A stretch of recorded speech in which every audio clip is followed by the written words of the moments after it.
So kapatid, kung bago pa lang kayo sa ating channel, mag-subscribe na kayo at i-hit ang notification bell para lagi kang updated sa mga bago nating video.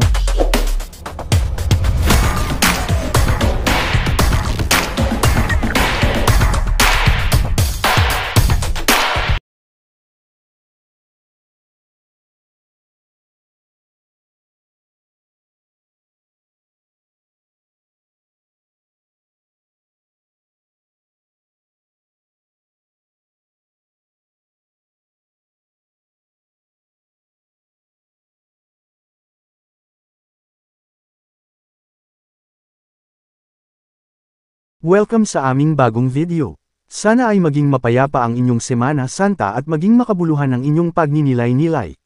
May special announcement kami para sa mga kabalitad jackers at kadabarkads na sumusubaybay sa aming community page na ito ang True TVG Itbulaga Defenders. Nitong nakaraang linggo, nawala po ang aming main page dahil sa mga peking mas report ng isang pro Showtime fan. Natuntun na namin ang pinanggalingan ng fake report na ito at agad na namin blinok at ni-report. Kasalukuyang inaayos na ng aming team ang main page ng Ito ang True para sa pagbabalik nito sa Abril. Asahan yung isang mas pinalakas at pinatibay na Ito ang True ang babulaga sa inyo sa ikalawa ng Abril. May mga nilabas na ring mga teaser tungkol sa bagong logo ng aming page. Sigurado kaming excited na kayo sa magiging pagbabago sa aming community page kaya markahan nyo na ang inyong mga kalendaryo sa April 2, 2024.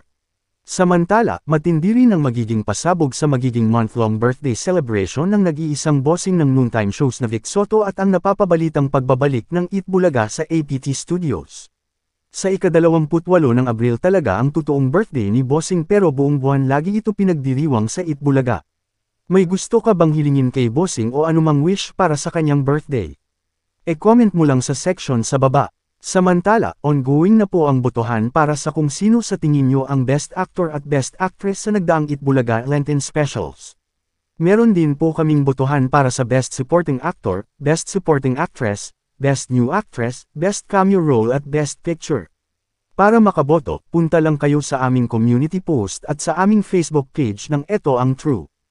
Ang may pinakamataas na boto ay tatanghalin naming Viewers' Choice Awardee. Para sa mga hindi pa nakakapanood ng EB Lenten Specials, pwede nyo hanapin ang mga links na available sa baba ng video na ito.